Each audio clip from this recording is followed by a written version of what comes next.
All फिजिका BSc final year physics paper 2 unit 1 solid state physics के एक और नए लेक्चर में आप सभी का स्वागत है। आज का जो हमारा टॉपिक है वो है lattice constant and packing density. तो बिना किसी देरी के चलिए शुरू करते हैं। तो पहले जानते हैं लैटिस कांस्टेंट क्या होता है। लैटिस कांस्टेंट को हिंदी में क्या बोलते हैं? जालक नियतांक। क्या बोला जाता है हिंदी में? जालक नियतांक। ठीक है। तो लैटिस कांस्टेंट क्या होता है? इसको लैटिस पैरामीटर भी बोलते हैं। ये क्या होता है? एक फिजिकल डायमेंशन होता है किसी भी एक लैटिस पैरामीटर जो है हमारा। तो ये जो एंगल किस पर डिपेंड करती है? किसी भी तुम्हारा क्रिस्टल लैटिस का, कोई भी क्रिस्टल लैटिस का, ठीक है, क्या करता है? ज्योमेट्री का निर्धारण करती है। ठीक है। तो किस पर डिपेंड करती है? एक फिजिकल डायमेंशन और एक एंगल्स पे। ठीक, फिजिकल डायमेंशन कौन कौन सा है? जैसे एक्स वाई जेड में जो हमारे लेंथ है, ठीक है, एक्स वाई जेड डिस्टेंस में जो हमारा लेंथ है वो एबीसी पर डिस्टेंस डिपेंड करता है, और जो एंगल्स हैं उनके बीच में अल्फा बीटा गामा उस पर डिपेंड करता है। ठीक है। तो कोई भी जनरली 3 डायमेंशन अगर आपके पास डायमेंशन के लैटिस हैं तो उसमें 6 आपके लैटिस कांस्टेंट होंगे। कौन कौन से? लेंथ जो एबीसी और उसके जो एंगल्स हैं अल्फा बीटा गामा, ये सारे क्या होंगे? हमारे लैटिस पैरामीटर्स। ठीक है। तो हमने क्या जाना?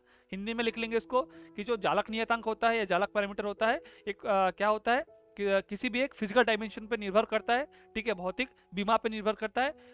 और ठीक है, और ये क्या निर्धारण करता है? किसी भी क्रिस्टल लैटिस का ज्यामिति निर्धारण करता है। कोई भी क्रिस्टल लैटिस है, ठीक है, उसका जो यूनिट सेल बनेगा उसका जो ज्यामिति निर्धारण करेगा वो कौन करेगा? ये लैटिस कांस्टेंट करेगा। जैसे मान लो कि a equal to b equal to c, ये लैटिस लेंथ है। ठीक है, लेंथ है एबीसी, अगर ये बराबर है, ठीक है, और अल्फा बीटा गामा ये तुम्हारा क्या है? 90 डिग्री है, तो कौन सा निर्धारण कर रहा है? ये क्यूबिक स्ट्रक्चर को निर्धारण कर रहा है, क्यूबिक लैटिस को ये बना रहा है। ठीक है, मतलब जो हमारे एबीसी है और अल्फा बीटा गामा है, इससे क्या निर्धारण होगा? कोई भी क्रिस्टल लैटिस के यूनिट सेल का ज्योमेट्री निर्धारण होगा, ज्यामिति निर्धारण होगा। ठीक है। तो जैसे मान लो कि मेरे पास एक क्यूब है, तो मान लो ये एक्स दिशा है, ठीक है, इसमें जो दो कंसेक्यूटिव जो लैटिस पॉइंट्स है इनके बीच की दूरी मान लो कि ये है, वाई डिस्टेंस में हो गया मान लो कि ये क्या है? बी है, और जेड डिस्टेंस में मान लो क्या है? ये सी है। ठीक है, ये क्या है? तुम्हारे लैटिस जो लेंथ है। ठीक है।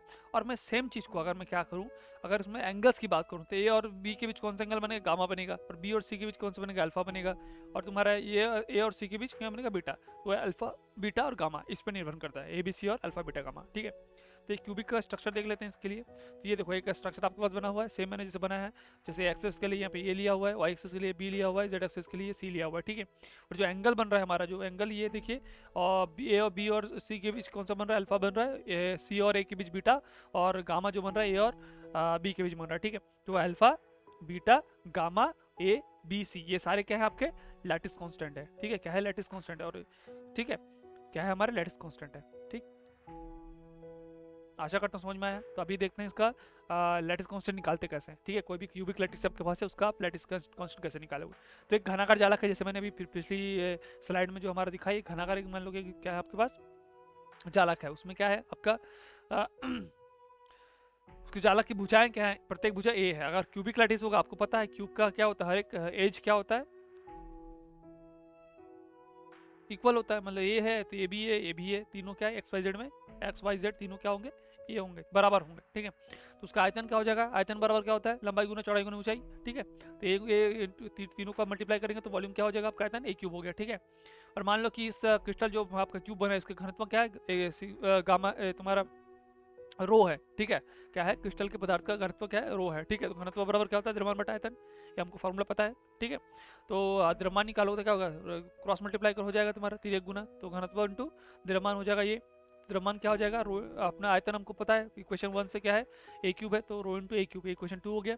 तो मान लो कि प्रत्येक यूनिट सेल में जालक बिंदु की संख्या कितना है? मतलब ये जो यूनिट सेल बना है इसमें जो जालक बिंदु है कितने हैं? एन नंबर ऑफ जालक बिंदु, हमको पता नहीं है, हमने एन लिख दिया। ठीक है।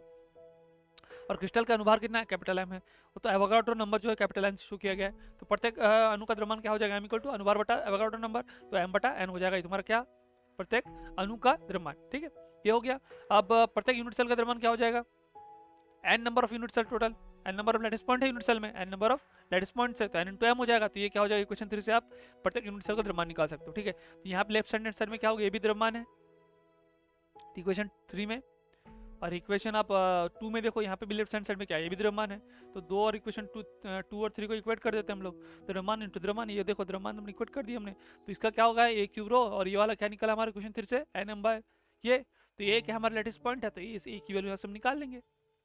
ठीक है, तो ये क्या होगा, जालक नियतांक। ठीक, अब मान लो सरल घनाकार जालक का तुमको निकालना है क्या लैटिस पैरामीटर निकालना है, ठीक है, जालक कांस्टेंट निकालना है, ठीक है, लैटिस पॉइंट निकालना है, लैटिस कांस्टेंट निकालना है, ए निकालना है हमको, ठीक है।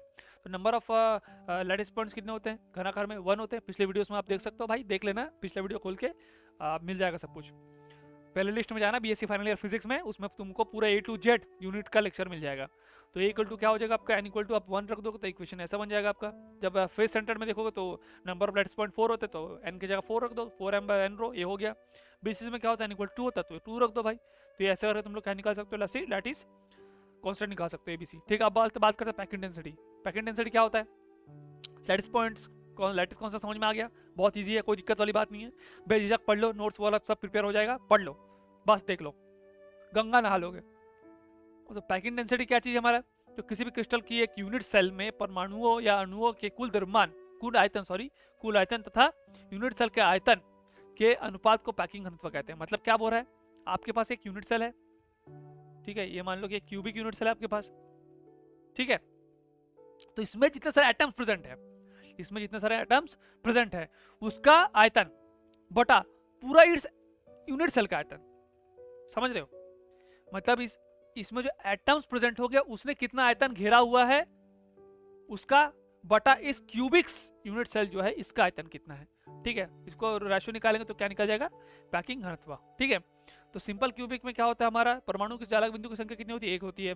माना कि जो परमाणु है, एक परमाणु का गोलाकार होता है, उसकी त्रिज्या मान लो तो क्या है, ये r है, ठीक है।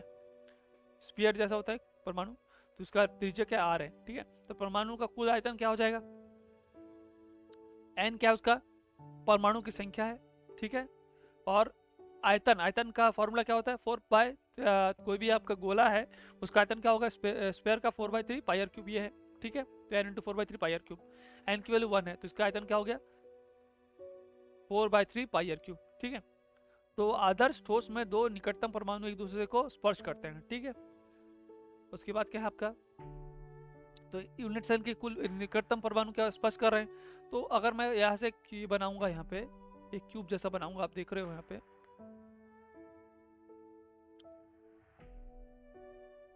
ये क्यूब बन गया तुम्हारा, ठीक है। तो मतलब यहाँ एक एटम है, ये तो यहाँ एक भी एटम होगा, एटम यहाँ एक होगा, फिर इस पॉइंट के लिए एक एटम होगा, इस पॉइंट के लिए एटम होगा, इस, तो ये जो दो परमाणु है लगातार, इन दोनों का जो तुम्हारा एक दूसरे क्या करेगा, स्पर्श करेगा। तो अगर मैं बोलूँगा इसका त्रिज्या r है, इसका त्रिज्या r है, टोटल यहाँ से यहाँ तक का जो तुम्हारा लैटिस कांस्टेंट है, उसकी दूरी कितना हो जाएगा, equal to 2r, r plus r 2r। तो ए की वैल्यू क्या आ गया, 2r, भुजा जो है यूनिट सेल का। तो यूनिट सेल का आयतन क्या हो जाएगा, v equal to a cube होता है हमारा, a के बराबर क्या, 2r, इसको रख दो, तो क्या हो गया, 2⁻3 8 हो जाएगा, 8r क्यूब हो गया। Equation B. पैकिंग घनत्व निकालना हमको पता है क्या है, यूनिट सेल में उपस्थित परमाणुओं का आयतन बटा यूनिट सेल का आयतन।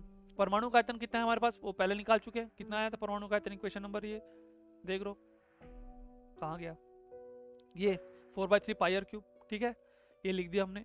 और अभी जो आयतन निकाला यूनिट सेल का, वो क्या है, 8r क्यूब है, ठीक है, ये हो गया तुम्हारा। तो उसके बाद क्या करेंगे हम लोग, इसको सॉल्व करेंगे तो हमारे पास क्या आएगा, π/6 आएगा, और इसको सॉल्व करेंगे तो 0.52। तो आपका यूनिट सेल में जो पैकिंग घनत्व क्या होता है, जो HCC है, सिंपल क्यूबिक क्रिस्टल स्ट्रक्चर का जो पैकिंग घनत्व है, पैकिंग डेंसिटी, वो क्या है, 0.52 है सिंपल। इसके बाद क्या करेंगे हम लोग, बीसीसी का देखेंगे। बीसीसी मतलब बॉडी सेंटर्ड क्यूबिक लैटिस। तो बॉडी सेंटर्ड में क्या होगा, परमाणु की संख्या, जालक बिंदुओं की संख्या कितना है, n इक्वल टू 2 है, ठीक है। परमाणु की त्रिज्या सेम है, n इक्वल टू r है, हो जाएगा, त्रिज्या मान लेते हैं, ठीक है। अब यूनिट सेल में परमाणु का कुल आयतन, ये हमारा n इंटू 4/3 पाई r क्यूब, सेम पिछले जैसा ही करना है, कोई दिमाग नहीं लगाना है। तो n इक्वल टू 2 रख दे, तो 8/3 पाई r क्यूब, क्या आ गया तुम्हारा, यूनिट सेल में उपस्थित परमाणुओं का आयतन है। अब क्या निकाला, यूनिट सेल का आयतन निकालना है, ठीक है। तो बॉडी सेंटर में क्या होता है, हर एक कोने में होता है एक एक एटम, 8 कोने में होगा एक एटम, ठीक है। और क्या होगा, और क्या होगा भाई, एक सेंटर में होगा, एक बॉडी के बीच में एक सेंटर में होगा, ठीक है। तो मुझे कुछ यहाँ से यहाँ तक निकालना है, ये जो ए पॉइंट है और जी पॉइंट है, इसका तुमको निकालना है डिस्टेंस, ठीक है, एक ऐसा करके निकालना है तुमको। तो पहले हमको पता है साइड्स क्या होते हैं, ए होता है, तो उससे अगर देखेंगे पाइथागोरस थ्योरम निकालेंगे तो ये इसका जो हमको पता है, ए और ए है, तो ये क्या हो जाएगा, निकालो भाई, ए और सी निकालो। तो ए सी क्या हो जाएगा हमारा, निकला हुआ है, देख लेते हैं एक बार। हाँ नहीं निकाले तो हम लोग साइड से निकाल लेते हैं, हाँ। तो यहाँ पे निकालो, तो ए सी का स्क्वायर क्या हो जाएगा भाई, ए सी निकालेंगे तो ए सी हो जाएगा आपका ए बी का स्क्वायर प्लस बी सी का स्क्वायर। ठीक है, तो ए क्या है, ए स्क्वायर है प्लस ए बी, ए होगा ए स्क्वायर हो गया, ये होगा 2a स्क्वायर। अब ए सी निकालेंगे तो क्या आ जाएगा, ए सी इक्वल टू √2 इंटू ए। तो ये क्या हो जाएगा, a√2 क्या हो गया तुम्हारा, ए सी हो गया। आपको तुमको निकालना क्या है, ए जी निकालना है, तुमको क्या निकालना है, ए जी निकालना है। ए है, ये तुम्हारा a/√2 हो, ए जी निकालो, ए जी निकालोगे तो क्या आएगा, सेम चीज करोगे, क्या निकालोगे, ए जी का स्क्वायर इक्वल टू ए सी का स्क्वायर प्लस जी सी का स्क्वायर। ठीक है, तो ए सी का स्क्वायर क्या होगा, ए सी क्या है हमारा, ए सी a√2 है, तो ये इसको स्क्वायर करोगे तो 2a स्क्वायर हो जाएगा ये, प्लस जी सी क्या है हमारा, ए है तो ए स्क्वायर क्या हो गया ये 3a स्क्वायर। तो मतलब ए जी क्या हो जाएगा तुम्हारा, ए जी ओ जी लो जो सिनो जी वाला नहीं है ना, ये उस साइड बता रहा हूँ मैं। ए जी बराबर क्या हो जाएगा यहाँ पे, √3a हो जाएगा। ठीक है, ए जी क्या हो जाएगा आपका √3 है। ठीक, और यहाँ पे क्या बॉडी के सेंटर में है तो एक एटम ये है, तो इसका त्रिज्या क्या हो जाएगा तुम्हारा, ए आर, एक इसका तो आर, ए आर टोटल कितना क्या 4r हो गया। तो ए जी बराबर एक क्या है 4r भी है और ए जी बराबर √3a भी है। ठीक है, तो यूनिट सेल की भुजा क्या है, ए है। ठीक है, इसमें निकला हुआ है देख लो। ठीक है, तो ये हो गया तुम्हारा पाइथागोरस थ्योरम से कर्ण स्क्वायर का लंब स्क्वायर आधार स्क्वायर का हमको पता है। तो कर्ण बराबर क्या हो गया 4r हो गया, ये देखो आप, ये जो r plus R plus R plus R 4r।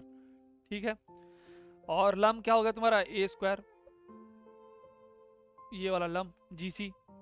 ठीक है, और ये क्या है आपका, ये मैं लिख देता हूँ ना यहाँ पे, ये जी सी का स्क्वायर, ये क्या हो जाएगा तुम्हारा ए सी का स्क्वायर, ये तुम्हारा क्या हो गया, ये तुम्हारा कौन सा देख लेते हैं एक बार,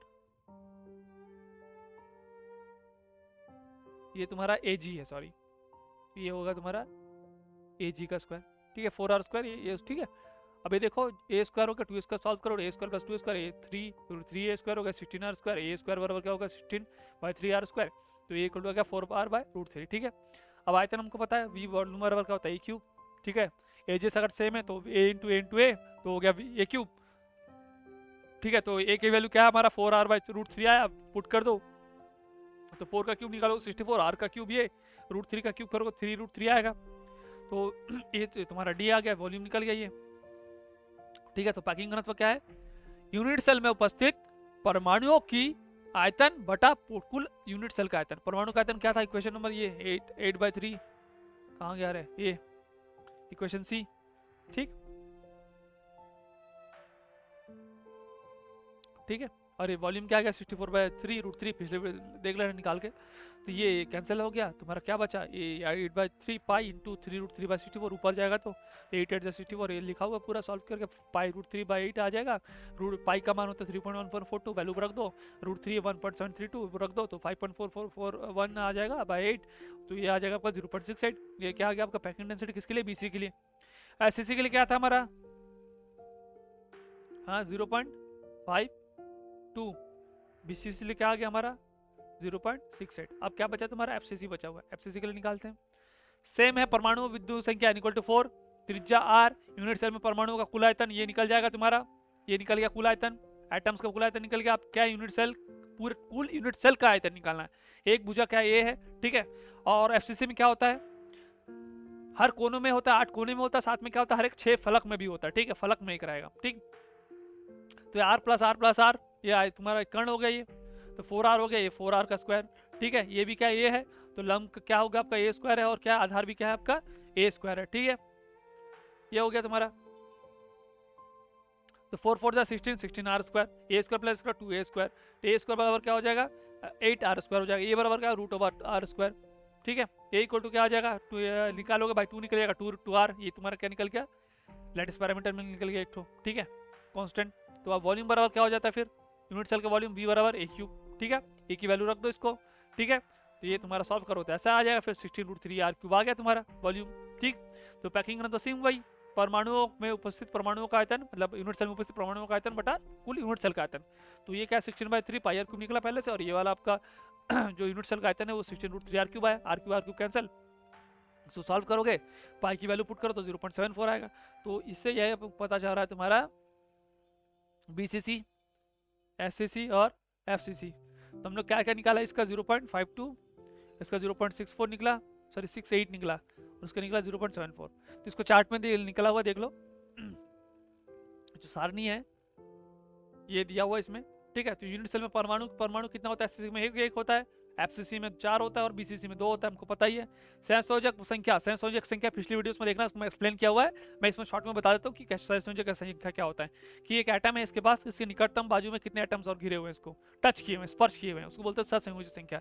जैसे मान लो कि यहाँ पे इस डायग्राम में देखो आप, तो यहाँ से 3 एटम्स को ए वाले के साथ टच हुए, तो उसके सहसंयोजक संख्या कितना हो जाएगा, 3 हो जाएगा, ठीक है। जितने नंबर ऑफ एटम्स टच करेंगे उसको उतना उतना क्या हो जाएगा, उससे कोऑर्डिनेशन नंबर, इंग्लिश में उसको क्या बोलते हैं, सीएन, कोऑर्डिनेशन नंबर। तो एचसीसी में 6 होता है, ठीक है, और बीसीसी में 4 होता है, और एफसीसी में क्या होता है, अगर सेम आयंस है तो 12 होगा, और ऑपोजिट आयंस रहेंगे तो 6 होगा। यूनिवर्सल का आयतन तीनों में क्यूब है। परमाणु त्रिज्या a/2, a/2√2, 8√3/4 अभी निकाले हैं सब। पैकिंग घनत्व π/6, इसको सॉल्व करोगे तो 0. कितना आ जाएगा, 52 आ जाएगा। इसको सॉल्व करोगे तो कितना आएगा, 0.74 आ जाएगा। इसको सॉल्व करो 0.68 ये। और चालक नियत तक एक ही वैल्यू भी हमने देख लिया है, ठीक है। तो ये पूरा टॉपिक आपका यहीं पे समाप्त होता है, और ये पूरा जो लेक्चर जो है पूरा बीएससी के लिए बहुत इंपॉर्टेंट है। नोट्स बना लीजिए। बहुत बहुत धन्यवाद, थैंक यू बहुत बहुत। चैनल को प्लीज़ लाइक कर देना यार, कमेंट भी कर देना यार। तुम लोग लाइक देखते तो बहुत लोग हैं यार, लेकिन करते कोई नहीं हो सब्सक्राइब यार, जल्दी करो यार। ऐसे तो लेक्चर लाऊंगा यार, तुम लोग मोटिवेट नहीं करोगे तो कहाँ चलेगा यार। तुम लोग ये मोटिवेशन दोगे यार। तो ठीक है, यहीं पे समाप्त करते हैं, ज़्यादा बकवास नहीं करते हैं। चलिए, बहुत बहुत धन्यवाद, थैंक यू।